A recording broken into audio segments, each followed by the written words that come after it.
The medical room was white and cold. Commander Zekathara sat in a chair that was too small for his large body. His scales were gray with age, and scars covered his arms and chest. Each scar told a story of battle, but the deepest wounds were the ones nobody could see. Across from him sat Velnari, a journalist from the Galactic News Network. She had traveled far to reach this place, a hospital for broken soldiers on the edge of known space. Her recording device sat between them on the small table. "Are you ready to begin?" Velnari asked. Her voice was soft and careful. Zekathara's 4 eyes looked at her for a long moment. 2 of his eyes were cloudy from old injuries. The other 2 held a sadness that seemed to go on forever. "I have been ready for 20 years, he said. His voice was deep and rough. "But I was not brave enough to speak until now." The recording device blinked red. The interview had started. "Tell me about the Third Galactic War," Velnari said. Zekathara's clawed hands gripped the arms of his chair. "The war that broke us all," he whispered. "The war that taught us what real monsters look like." He was quiet for a moment. Outside the window, alien ships moved through space like tiny lights. The galaxy looked peaceful from here. It was hard to believe that 20 years ago everything had been fire and death. "When the humans first came to us, we laughed," Zekathara said. "Their ships were slow and ugly. Their weapons were simple. They came from a small blue world at the edge of nothing. We thought they were just another weak race that would bow to the hegemony. The hegemony had ruled the galaxy for 1,000 years. Hundreds of worlds, dozens of species, all under one flag. The Takshari like Zekathara were the soldiers. The Velkari like Velnari were the thinkers. The massive Goliaths were the workers. Every race had its place, and every place served the greater good. The humans wanted to trade with us," Zekathara continued. "They offered things from their world, food, art, music, simple things. We took what we wanted and gave them scraps in return. It was how we always did business with new races." Velnari made notes on her pad. "When did things change?" "The humans complained about the trade deals. They said we were cheating them. They wanted fair treatment." Zekathara made a sound that might have been laughter, but there was no joy in it. Fair treatment, as if they had any right to demand anything from us. The Hegemony Council had been annoyed by human demands. These tiny creatures from nowhere dared to question the way things worked. Some council members wanted to ignore them. Others wanted to teach them a lesson. "The humans stopped trading with us," Zekathara said. "They closed their borders. They said they would find other ways to get what they needed. The council was angry. No one said no to the hegemony. No one. War had been inevitable. The hegemony had fought many wars against stubborn species. It always ended the same way. A few battles, some destroyed cities, and then surrender. The new race would learn its place and join the great empire." "I was a commander then," Zekathara said. "I led the 47th Assault Legion. We were good soldiers. We had taken 12 worlds for the hegemony. We knew how to fight. We knew how to win." His voice grew distant as he remembered those days, the pride of wearing the uniform, the respect of his soldiers, the certainty that they served a cause greater than themselves. "The war planners said it would be easy," Zekathara continued. "The humans had 50 worlds, but they were spread out and weak. Their armies were small. Their technology was old. We would take their worlds one by one, and they would surrender before we reached their home planet. The first target had been chosen carefully.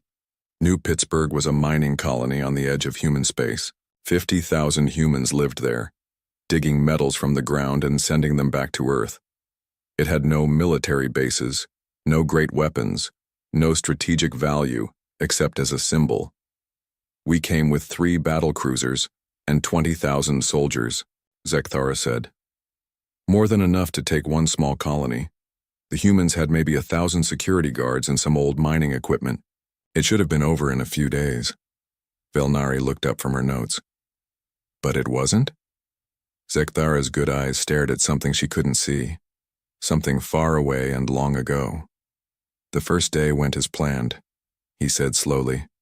We bombed their spaceport and their government buildings. We landed our troops and took the main city. The human leaders came out with white flags. They wanted to surrender. Standard procedure was simple. Accept the surrender, take the leaders prisoner, and let the people know they were now part of the hegemony. Some would resist at first, but hunger and fear would bring them in line. It always worked. General Corax accepted their surrender, Zekathara said. He was a good soldier, honorable. He treated prisoners well and followed all the rules of war. He set up camps for the humans and started processing them for relocation. But something had felt wrong from the beginning. The human leaders had surrendered too easily. Their soldiers had put down their weapons without a fight. The civilians had been too calm, too organized as they moved to the camps. On the second day, our supply convoy disappeared, Zekathara said. 20 trucks carrying food and ammunition. They were traveling on a safe road between the spaceport and the city. They just vanished. Search teams found the convoy 3 hours later. The trucks were destroyed, but not by any weapon the hegemony knew. The explosions had come from underneath, as if the road itself had attacked them. All 40 hegemony soldiers were dead. We thought it was an accident at first, Zekathara said. Maybe some old mining explosives had been left in the ground, but then the second convoy disappeared. And the third. The humans in the camp said they knew nothing. They seemed as surprised as anyone. Their leaders shook their heads and promised to help find the attackers. They suggested that resistance fighters must be hiding in the mountains. General Corax sent search teams into the wilderness, Zekathara said. Good soldiers with the best equipment. They found nothing. No camps, no weapons, no sign that anyone was hiding out there. But every day more of our people died. The attacks grew bolder. Communication towers fell in the night. Guard posts went silent one by one. Patrols found dead hegemony soldiers arranged in strange patterns, as if someone was sending a message. After a week, we realized we were not fighting an army, Zekathara said. We were fighting ghosts. The humans we had captured were still in the camps. The leaders were still cooperating, but someone was killing us and we could not find them. Velnari leaned forward. Who was it? Zekathara's scales rippled with old fear. It was all of them, he whispered. Every human on that world. The farmers, the miners, the shopkeepers, the children. They had all become soldiers, but they looked like innocent people. The truth had come slowly, piece by piece. The human who cleaned General Corax's office was mapping their security systems. The human cook was poisoning random meals with slow-acting toxins. The human doctor treating hegemony wounded was making them sicker instead of better. They did not fight like soldiers, Zekathara said. Soldiers wear uniforms. They carry flags. They have honor. These humans looked like harmless civilians, but they killed without mercy or warning. The mining equipment had been turned into weapons. The delivery trucks carried bombs instead of supplies. The communication networks the humans had built were being used to coordinate attacks against the very forces that had conquered them. We could not tell friend from enemy, Zekathara said. Every human face looked innocent. Every human hand might hold a knife. We stopped sleeping. We stopped eating food they prepared. We stopped trusting anything. The war that was supposed to last 3 days stretched into weeks, then months. More hegemony ships arrived with more soldiers, but it made no difference. The humans adapted to every tactic, countered every strategy, and turned every advantage against their enemies. General Corax broke first, Zekathara said quietly. He started seeing human assassins everywhere. He would not eat, would not sleep, would not leave his bunker. They found him one morning with his own weapon in his hand. He had chosen death over facing another day of this war. That was when Zekathara had taken command. That was when he learned what it really meant to fight. Humans. Zekathara stared at his clawed hands. The scars on his arms seemed to pulse with old pain as he remembered taking command on New Pittsburgh. The weight of leadership had felt heavy then, but nothing compared to what came after. When I became the commander, I thought I could fix things, he told Velnari. I had fought in 12 wars. I knew how to deal with resistance fighters, but these humans were different from anything we had ever faced. The first thing Zekathara had done was study the attacks. Every destroyed convoy, every dead patrol, every sabotaged building. He looked for patterns, for weaknesses, for some way to understand how the humans were fighting. The attacks made no sense, he said. There was no military logic to them. Real soldiers would have tried to capture our weapons or our vehicles. These humans just destroyed everything and disappeared. A normal resistance would have leaders, bases, supply lines. They would make demands, send messages, try to negotiate. The humans did none of these things. They just killed and vanished like smoke. I decided to search every building in the main city, Zekthara continued. If humans were hiding weapons, we would find them. If they had secret meeting places, we would discover them. I sent my best soldiers to tear the place apart. The search had taken 2 weeks. Hegemony troops had broken down doors, searched basements, checked every room and closet. They found mining tools, family pictures, children's toys, and normal household items. No weapons, no plans, no evidence of any organized resistance. But while my soldiers searched the city, the attacks got worse, Zekthara said. It was like the humans were laughing at us. The more we looked for them, the more they hurt us. That was when he met Lisa Murphy. She had been working in the main power plant when the Hegemony took the colony, a simple maintenance worker who fixed broken machines and kept the electricity running. She was small and quiet, with brown hair and gentle eyes. She always smiled when Hegemony soldiers walked past. She volunteered to help us, Zekthara said. She knew all the underground tunnels where the power cables ran. She offered to guide our teams through the system so we could secure it properly. Lisa Murphy had led a squad of 8 Hegemony soldiers into the tunnels beneath the city. She showed them every junction, every access point, every vulnerable spot in the power grid. She answered all their questions and made helpful suggestions about security.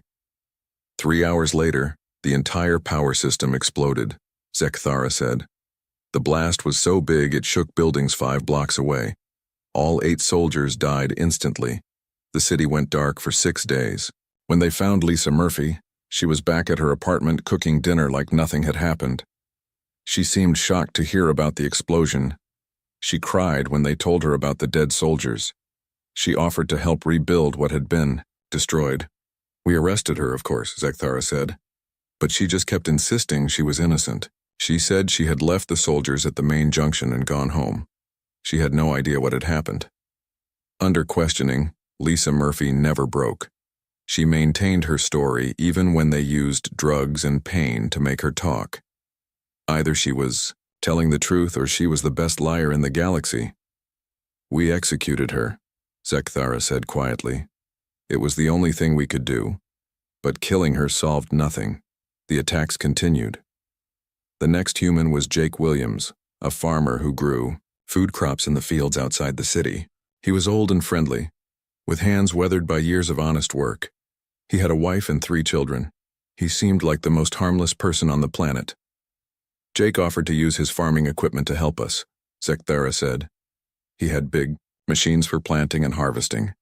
He said we could use them to build barriers and dig defensive positions. Jake Williams had worked alongside Hegemony engineers for days. His massive farming machines moved tons of dirt and rock, creating fortified positions around the main base. He taught alien soldiers how to operate the controls and maintain the engines. On the 4th night, Jake's machines came alive, Zekthara said. They had been programmed to activate automatically. They drove themselves into our base and exploded. The blasts killed 60 soldiers and destroyed our main communications center. Jake Williams had been in his farmhouse when it happened, sleeping peacefully with his family. Security cameras showed he had never left his property. Either the machines had malfunctioned in an impossible way, or Jake had found a method of remote control that Hegemony technology could not detect. We searched his house and found nothing, Zekthara said. No transmitters, no detonators, no evidence of sabotage, just a simple farmer's home with pictures of his children on the walls. They arrested Jake Williams anyway. Under interrogation, he seemed genuinely confused about what had happened. He suggested that maybe the alien modifications to his equipment had created some kind of malfunction. He offered to help investigate the problem. We shot him too, Zekthara said, and his wife and children because we could not take any chances. But it changed nothing. The humans kept finding new ways to kill us. Then there was Dr. Susan Hayes, who ran the colony's medical center. She was middle-aged and professional, with gray hair and tired eyes. She had spent her whole life helping sick people get better. When our soldiers started getting sick, Dr. Hayes offered to help, Zekathara said. She said she knew how to treat humans, but she wanted to learn about alien biology so she could help us too. Dr. Hayes had been incredibly helpful. She worked day and night treating hegemony soldiers who had been injured in attacks. She asked detailed questions about alien physiology and took careful notes about how their bodies worked. The sickness started small, Zekathara said. Just a few soldiers with stomach problems. Dr. Hayes said it was probably something they ate. She gave them medicine and they felt better. But more soldiers got sick. Then more. Soon half the base was suffering from fever, weakness, and pain. Dr. Hayes worked harder than ever, treating hundreds of patients with the same gentle care she had always shown. It took us weeks to realize that the soldiers Dr. Hayes treated got sicker, not better, Zekathara said. She was giving them medicine that looked helpful but actually made the disease worse. She was using her medical knowledge to kill us slowly. When they finally tested Dr. Hayes' treatments, they found a biological weapon designed specifically to attack hegemony physiology. It was incredibly sophisticated, tailored to each alien species' weaknesses. It would have taken years of research to develop. Dr. Hayes had been studying us from the moment we arrived, Zekathara said. Every blood sample, every medical exam, every question about our health was gathering data for her weapon. She turned healing into murder. Under interrogation, Dr. Hayes admitted everything. She explained calmly how she had analyzed alien biology and developed targeted pathogens. She showed no guilt, no fear, only professional pride in her work. She said it was her duty as a doctor to protect her people, Zekathara said. She said that if aliens were going to hurt humans, then she would hurt aliens back. She spoke about mass murder like it was medical treatment. They executed Dr. Hayes, but the damage was done. Hundreds of hegemony soldiers died from her biological weapons. The survivors lived in constant fear of getting sick again. That was when I started to understand, Zekathara said. These humans were not soldiers pretending to be civilians. They were civilians who had become something worse than soldiers. They had no uniforms, no ranks, no military discipline, but they fought with a dedication that terrified me. The humans on New Pittsburgh had turned their entire society into a weapon. Every person had a role to play. Every skill had a military application. Every act of cooperation was actually an act of war. They studied us, Zekathara said. While we were trying to conquer them, they were learning everything about us, our weaknesses, our fears, our ways of thinking. They turned our own strengths against us. Normal enemies fought with honor. They followed rules. They treated prisoners well and avoided harming civilians. The humans followed no rules except victory. They would sacrifice anything, do anything, become anything to win. After 3 months on New Pittsburgh, I had lost half my soldiers, Zekathara said. Not to battles or explosions, but to fear. They could not sleep, could not eat, could not trust anyone. The humans had broken their minds without even touching them. Velnari looked up from her notes. Her own hands were shaking slightly. How did it end? Zekathara's eyes grew distant. It did not end. We just left. After 6 months, the hegemony command decided that New Pittsburgh was not worth the cost. We pulled back to our ships and abandoned the colony. As they retreated, the humans had lined the streets to watch them go. They did not cheer or celebrate. They just stood there quietly with the same gentle expressions they had worn throughout the occupation. Lisa Murphy's neighbors, Jake Williams' friends, Dr. Hayes' patients. They looked so innocent, Zekathara whispered, like normal people, living normal lives. But I knew the truth. Every single one of them was a weapon waiting to be used. Every smile hid a mind thinking about new ways to kill. The retreat from New Pittsburgh had been the hegemony's first military defeat in 300 years. But it was only the beginning. The humans had more worlds and now they knew how to fight. Zekathara's breathing grew heavy as he continued his story. The medical monitors beside his bed showed his heart rate climbing. Velnari watched him carefully, ready to stop the interview if needed. After New Pittsburgh, they promoted me, Zekthara said.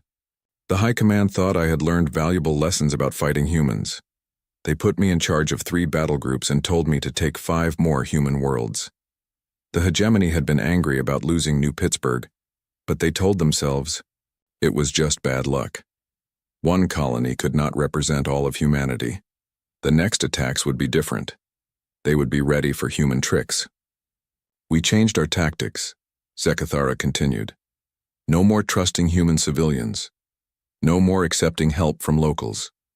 We would treat every human as a potential enemy and maintain strict military discipline. The second target had been New Atlantis, a water world where humans lived on floating cities and underwater domes. Most of the planet was ocean, with small chains of islands scattered across the surface. 50 million humans called it home. Water worlds are easy to conquer, Zekthara said. You control the air and the surface, and the enemy has nowhere to run. We brought atmospheric fighters and naval vessels. We had enough firepower to boil the oceans if needed. The initial assault went perfectly. Hegemony forces destroyed the human orbital defenses and took control of the sky. Their warships surrounded the floating cities while dropships landed on the main islands. Within hours, they controlled every major population center. The human leaders surrendered immediately, Zekthara said. They said they could not fight against such superior technology. They offered to cooperate fully with the occupation forces. But the oceans of New Atlantis were vast and deep. Under the water, where hegemony sensors could not reach, the real war was just beginning. On the 3rd day, one of our destroyers just disappeared, Zekthara said. It was patrolling the Northern Ocean when all contact was lost. We found pieces of it floating on the surface, but most of the wreckage had sunk into the deep water. Search teams found no evidence of what had destroyed the ship. The humans in the nearby floating cities seemed as surprised as anyone. They offered to help with rescue operations and provided maps of the underwater currents. Then we lost a second ship, and a third, Zekthara said. Each time, the wreckage told the same story. Something had attacked from below, striking with precision at the most vulnerable points. The hegemony had never fought a naval war against humans before. Their own ships were designed for space combat, adapted for water operations. They were powerful, but clumsy in the ocean environment. The humans had lived on that water world for 200 years, Zekthara said. They knew every current, every depth, every hiding place in those oceans. They had turned the sea itself into their ally. The attacks came from submarines that appeared on no sensors, weapons that struck from impossible distances, sea creatures that had been trained or modified to carry explosives. The ocean around New Atlantis became a death trap for any hegemony vessel. We tried to hunt them down, Zekthara said. We sent our best pilots in atmospheric fighters to search for the submarine bases. We used deep-sea probes to map the ocean floor. We interrogated every human we could find. But the underwater war followed no rules that hegemony tacticians understood. The human submarines did not operate from fixed bases. They did not follow predictable patrol routes. They struck without warning and vanished into the depths like ghosts. I decided to capture one of their submarine commanders, Zekthara said. If we could not find their bases, maybe we could learn their tactics. We set traps using fake supply convoys and damaged ships as bait. The trap had worked perfectly. A human submarine had attacked what appeared to be a crippled hegemony transport. But the transport was actually a heavily armed warship in disguise, surrounded by hidden attack craft. The human submarine was caught and disabled before it could escape. The submarine's captain was named Dan Foster, Zekthara said. He was a career military officer, not a civilian like the others we had fought. I thought maybe a real soldier would be different from the monsters on New Pittsburgh. Colonel Dan Foster had been calm and professional during his capture. He followed the standard rules for prisoners of war, giving only his name, rank, and serial number. He seemed like the kind of honorable enemy that Zekthara could understand. I talked with him for hours, Zekthara said. I wanted to understand how humans thought about war. I hoped he could explain why his people fought with such terrible methods.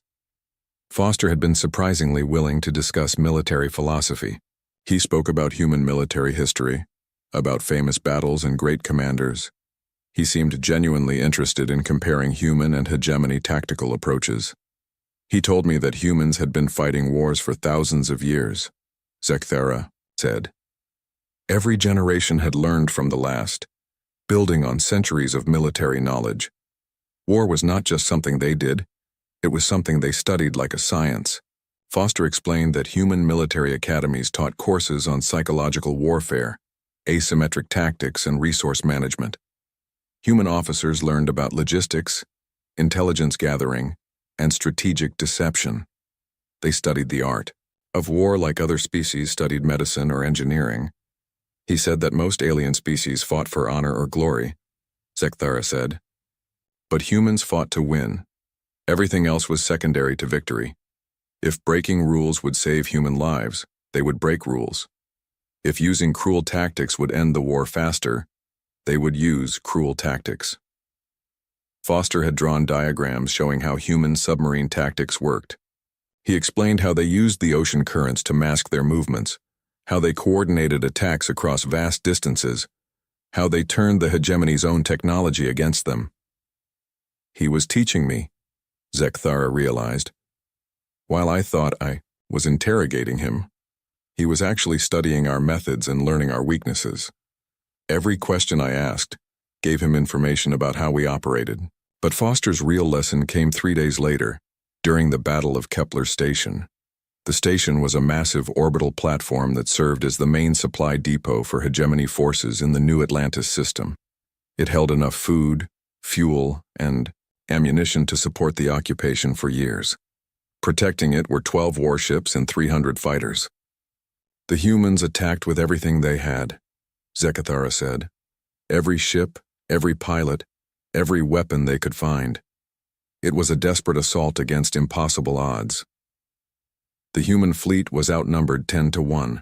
Their ships were older and less powerful than hegemony vessels. Any rational commander would have avoided such a hopeless battle. Their fleet commander was Admiral Kate Morrison, Zekthara said. She led the attack personally, broadcasting on all frequencies so we could hear her giving orders to her ships. Morrison's tactics made no sense from a military perspective. She sent her ships in small groups that were easily destroyed by concentrated hegemony fire. She wasted ammunition on targets that had no strategic value. She seemed to be throwing away her entire fleet for nothing. But Morrison was not trying to win a normal battle, Zekthara said. She was solving a different problem entirely. While we were focused on destroying her ships, she was maneuvering one small group toward a specific target. The target was the station's main reactor, protected by heavy armor and defensive shields. No conventional weapon could penetrate those defenses, but Morrison was not using conventional weapons. She rammed her flagship directly into the reactor core, Zekthara said. The explosion destroyed the entire station and killed everyone on board. 200,000 hegemony personnel died instantly. Morrison had sacrificed 50,000 human lives to eliminate a strategic target. The cost was enormous, but the result was decisive. Without Kepler Station, the hegemony could not maintain their occupation of New Atlantis. Foster smiled when he heard about the attack, Zekthara said. He congratulated me on witnessing human tactical innovation in action. He explained that Morrison had calculated the acceptable loss ratio and determined that trading 50,000 human lives for 200,000 alien lives was strategically sound. The cold mathematics of it had horrified Zekthara.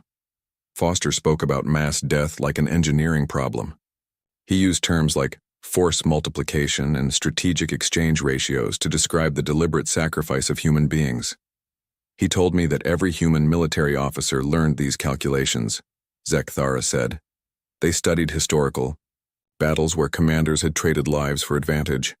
They practiced making these decisions in training simulations. Foster explained that human generals planned for acceptable casualty rates before every battle. They calculated how many soldiers they could afford to lose and still achieve their objectives. They prepared backup plans that assumed even higher losses. He said that most alien species could not fight this way, Zekthara said. We valued individual lives too much to spend them like currency. But humans had evolved as pack hunters who sacrificed themselves for the group. Military service just organized that instinct. Foster showed him intercepted human communications from other battles. Radio transmissions where human soldiers calmly discussed using themselves as bait. Orders where human commanders assigned troops to missions everyone knew were suicide attacks. Zekthara's hand shook as he reached for the water cup beside his bed. The clear liquid trembled in the glass, matching the tremor in his voice. Velnari noticed that several medical alarms had started blinking yellow on the machines around them. "Do you need to rest?" she asked gently. "No," Zekthara said. "If I stop now, I might never have the courage to finish. You need to hear about Kepler 442b. You need to understand what they did to us there." After losing New Atlantis, the Hegemony High Command had decided to end the human problem, once and for all. They gathered the largest military force in their history. 3 full battle fleets, 500,000 soldiers, and enough firepower to crack a planet in half. They chose Kepler 442b because it was humanity's fortress world, Zekthara said. The humans had been building defenses there for 50 years. If we could break their strongest position, the rest would surrender. Kepler 442b was a rocky world with thick forests and tall mountains. 20 million humans lived in cities built into the mountainsides and underground tunnel systems. It was the perfect defensive position, but the hegemony had overwhelming force. "The High Command put me in charge of the ground assault," Zekthara said. "They told me to use everything I had learned about human tactics. They said this time would be different." The orbital bombardment had lasted for 3 days. Hegemony. Warships rained fire on every human city, every military base, every structure larger than a house. The planet's surface burned under the assault, creating firestorms visible from space. "When we finally landed, we found nothing," Zekthara said. "The cities were empty ruins. The military bases were abandoned. It was like the humans had simply vanished into the air. But the humans had not vanished. They had gone underground, deeper than any species had ever gone before. The tunnels beneath Kepler 442b stretched for thousands of kilometers, connecting vast caverns where entire populations could hide. "We found the first tunnel entrance on day 4, Zekthara said. It looked like a natural cave, but our sensors detected artificial structures inside. I sent a full company down to investigate. The company had consisted of 200 elite soldiers, the best equipment, and enough firepower to destroy a small city. They had orders to map the tunnels and report back within 6 hours. They never came back," Zekthara said. "We lost contact after 30 minutes. When we sent rescue teams, we found the tunnel had collapsed. 200 soldiers buried alive under tons of rock. The humans had been waiting in those tunnels for 2 years. They had spent that time studying every hegemony weapon, every piece of equipment, every tactical manual they could capture. They knew exactly how their enemies would fight. We tried using drilling equipment to dig new tunnels," Zekthara said. "The humans had seeded the entire underground system with explosives. Every time we broke through to a new chamber, the whole section would collapse." The few soldiers who survived the cave-ins told impossible stories. They spoke of tunnels that seemed to move and change shape, chambers that appeared empty but filled with deadly gas when intruders entered, passages that led in circles, trapping invaders in endless mazes. "Lieutenant Ben Carter designed those tunnel systems," Zekthara said. "He was a human engineer who specialized in underground construction. We captured him after 6 weeks of fighting." Carter had been calm and polite during his interrogation. He answered questions about the tunnel design with the enthusiasm of an artist discussing his masterpiece. He seemed proud of what he had created. "He told us that the entire planet was one giant weapon," Zekthara said. "Every tunnel, every chamber, every passage had been designed to kill intruders. He had spent 2 years turning solid rock into a death trap."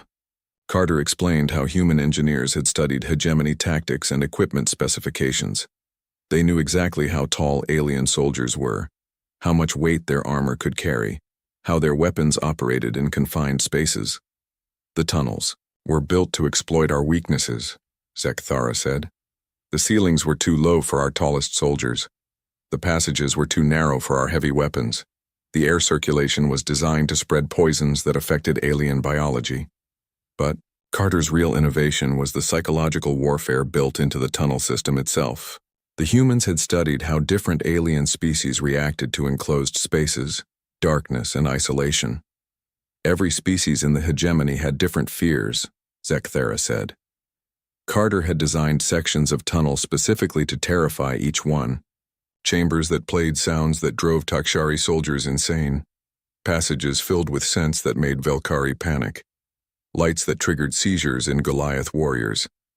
Carter showed them maps of the tunnel system with clinical detachment.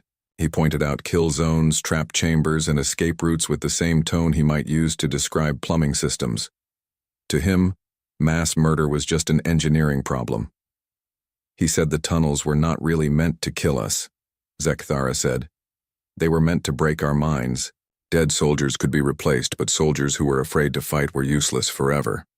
The psychological assault worked perfectly. Hegemony troops began refusing orders to enter the tunnels. Those who did go underground came back changed, jumping at shadows and screaming in their sleep. The human defenses were turning elite soldiers into broken wrecks. After 2 months, I had lost 60,000 soldiers, Zekthara said. Not just dead, but wounded, missing, and mentally destroyed. The humans had barely shown themselves, but they were destroying my army. That was when the Hegemony Command decided to abandon the underground assault and focus on the surface war. If they could not dig the humans out, they would force them to come up and fight in the open. We started bombing their supply lines, Zekthara said. Food storage facilities, water treatment plants, power generation systems. We wanted to starve them out of their holes. But the humans had spent 2 years preparing for siege warfare. Their underground cities had enough food and water to last for decades. Their power systems were completely independent from the surface. They could wait underground longer than the hegemony could wait above. The real surface war began when they started coming out at night, Zekthara said. Small groups of human soldiers who struck at our camps and disappeared before we could respond. These night raids followed no pattern that hegemony tacticians could predict. Sometimes they attacked supply convoys. Sometimes they destroyed communication equipment. Sometimes they just killed sentries and left messages written in alien blood. The messages were always the same, Zekthara said. Lists of names and home colonies for the soldiers who had died. The humans knew everything about us. They knew where we came from, who our families were, what we feared most. The psychological warfare reached new levels of sophistication. Human raiders would leave personal items from dead hegemony soldiers arranged in patterns around their camps. They would broadcast the last words of dying aliens on all communication frequencies. They turned every death into a weapon against morale. Then they started the real bombing campaign, Zekthara said. Not random explosions, but calculated strikes designed to cause maximum fear and confusion.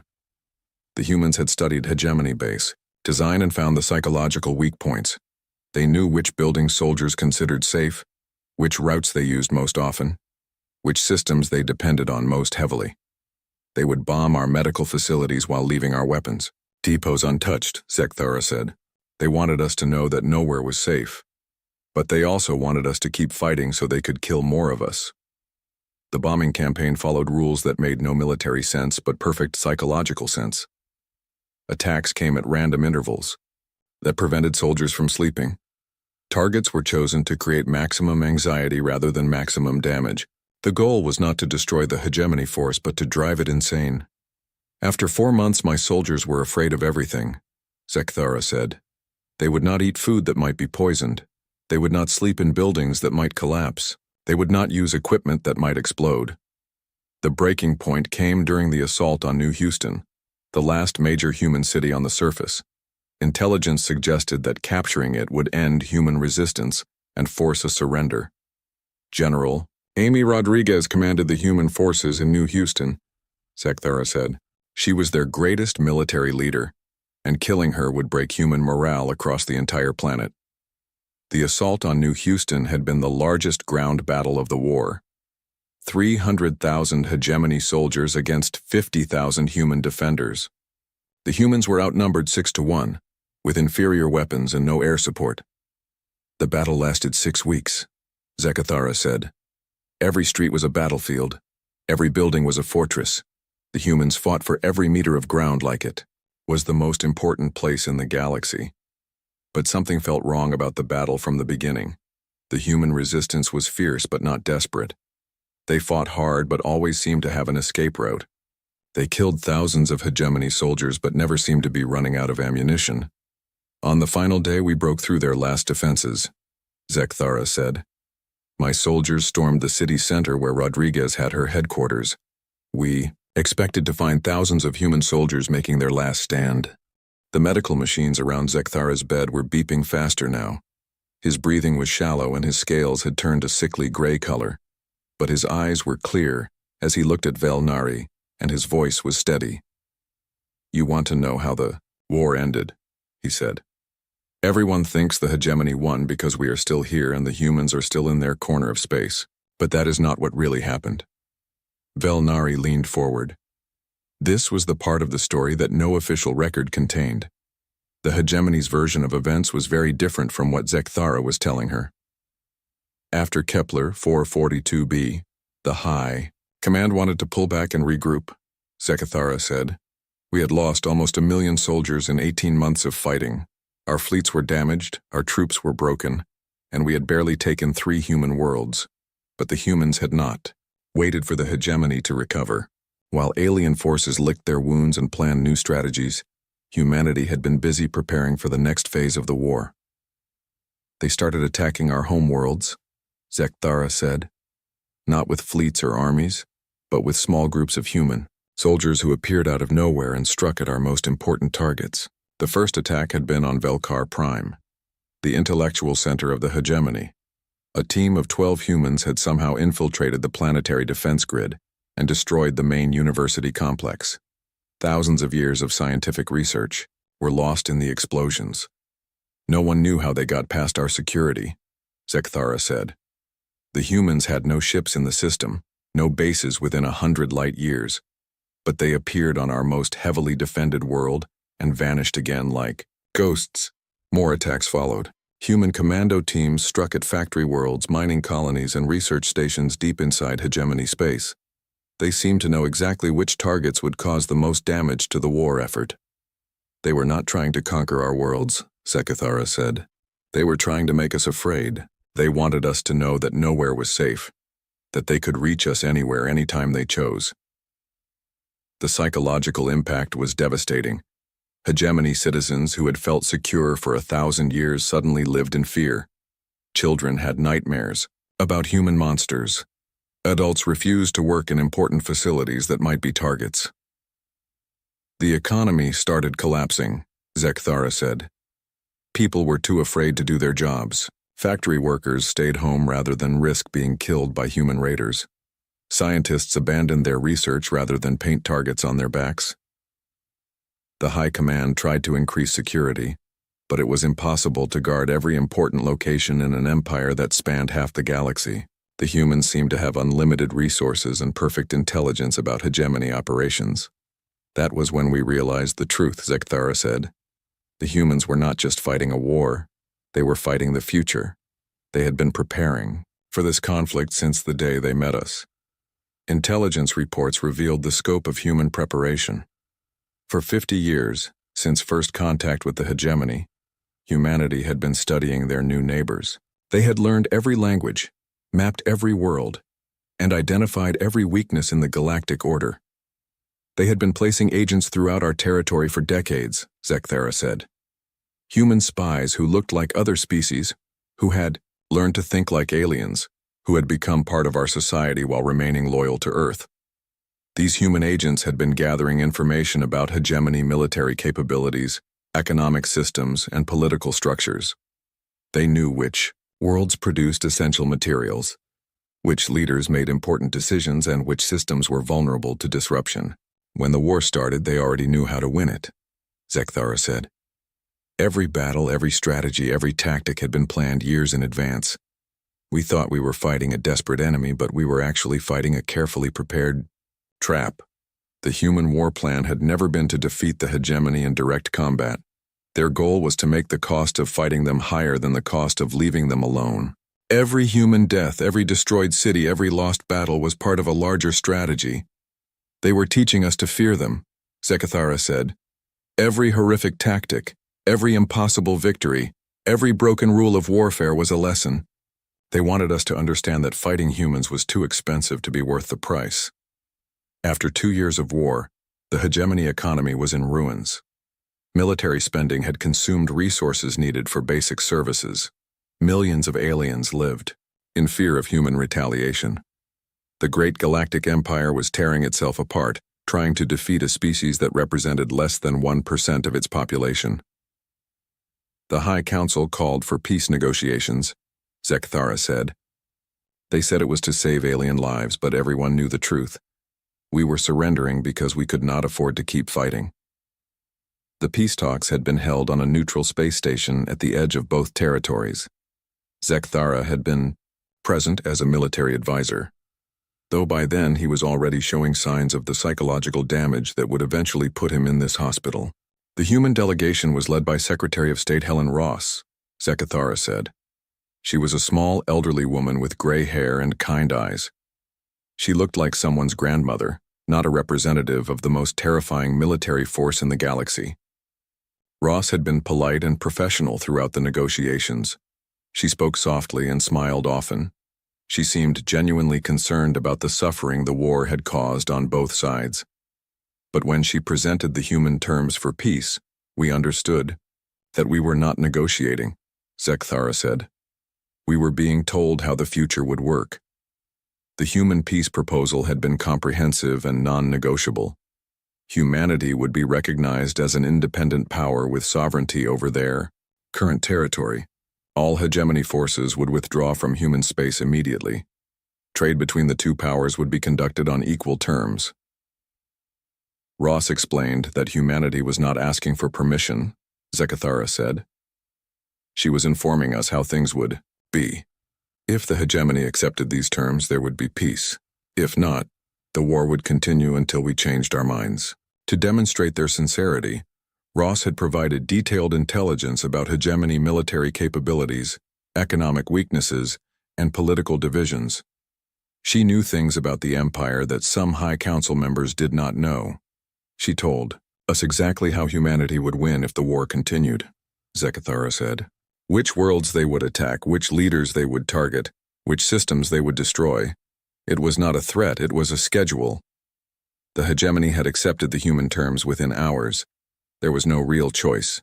Continuing the war would have meant the collapse of galactic civilization, and everyone knew it. But Ross had one more surprise for us, Zekathara said. She announced that humanity was interested in establishing cultural and educational exchanges with the hegemony. They wanted to learn about alien science, art, and philosophy. The offer had seemed generous, even friendly. After 2 years of brutal warfare, the humans were extending a hand of peaceful cooperation.